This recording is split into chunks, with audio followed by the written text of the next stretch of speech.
পাকিস্তানি একজন মুসলিম যুবক, সে সব সময় অ্যাডাল্ট ভিডিও দেখতো। তার এই গুনাহের কারণে তার কি করুণ পরিণতি হয়েছিল আপনি যদি এটা শুনেন আপনার কলিজাটা কেঁপে উঠবে, আপনি আপনার নিজেকে ধরে রাখতে পারবেন না। ওই যুবক অ্যাডাল্ট ভিডিওর প্রতি এত পরিমাণে অ্যাডিক্টেড ছিল, সে অ্যাডাল্ট ভিডিও দেখার জন্য বড় একটা অ্যাডাল্ট সাইট থেকে অনেক টাকা খরচ করে সে লাইফ টাইমের সাবস্ক্রিপশন কিনেছিল এবং সেই ওয়েবসাইটের অ্যাক্সেস সে তার নিজের বন্ধু বান্ধবকেও দিয়েছিল। সে তার সকল বন্ধু বান্ধবকে নিয়ে অ্যাডাল্ট ভিডিও দেখতো। ঘটনাক্রমে একদিন যুবক ভয়ঙ্কর গাড়ি অ্যাক্সিডেন্ট করে মৃত্যুবরণ করলো। তার লাশটা যখন বাড়িতে নিয়ে আসা হলো, এলাকার মানুষ তার লাশ দেখতেছে, অনেকে বলতেছে এই ছেলে তো নামাজ পড়তো, এই ছেলে তো রোজা রাখতো, এই ছেলেটা ভালো ছিল, কিন্তু তার ভিতরে এত ভয়ঙ্কর একটা গুনাহ যে ছিল এটা তার বন্ধু বান্ধব ছাড়া অন্য কেউ জানতো না।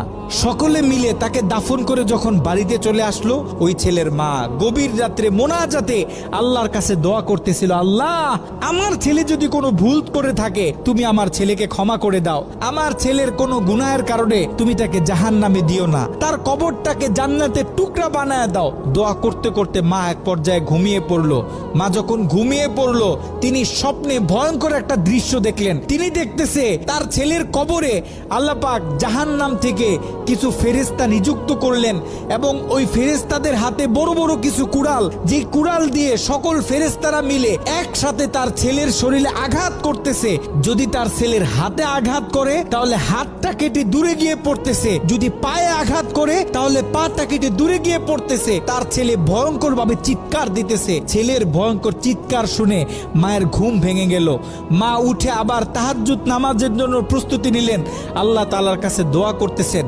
দ্বিতীয় দিন গভীর রাতে যখন মা ঘুমিয়ে পড়লেন, তিনি দ্বিতীয় দিন আরো ভয়ঙ্কর চিত্র দেখলেন, যেখানে প্রথম দিন 8 থেকে 10 জন ফেরেশতা দিয়ে আল্লাহ পাক তার ছেলের উপর আযাব দিতেছিলেন, সেখানে দ্বিতীয় দিন 30 থেকে 40 জন জাহান্নামী ফেরেশতারা তার ছেলের উপর আযাব দিতেছিল। তার মা আরো ভয় পেয়ে গেল। তৃতীয় দিন গভীর রাতে ওই ছেলের মা যখন আবার ঘুমিয়ে পড়লো, তৃতীয় দিন তিনি খেয়াল করলেন 50 থেকে 60 জন জাহান্নামী ফেরেশতারা তার ছেলের উপর আযাব দিতেছে, তার ছেলের উপর আক্রমণ করতেছে, তার ছেলে ভয়ঙ্কর ভাবে চিৎকার দিতেছে।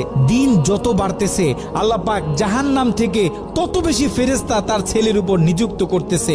মা ভয় পেয়ে গেলেন, মা ভেঙে পড়লেন। ওই ছেলের মা ছেলের বন্ধুদেরকে একদিন ডাক দিলেন, ডাক দিয়ে বলতেছে, দেখো আমি আমার ছেলের উপর দিয়ে এই ভয়ঙ্কর স্বপ্ন দেখতেছি, তোমরা যাও কোনো আলেমের কাছে জিজ্ঞাসা করো যে কেন আমার ছেলের সাথে এমন হচ্ছে। ওই ছেলের বন্ধুরা মিলে পাশের বড় একটা মাদ্রাসায় চলে গেল। ওই মাদ্রাসায় ছিল একজন শাইখুল হাদিস। তার কাছে গিয়ে যখন পুরো স্বপ্নটা ব্যাখ্যা করা হলো,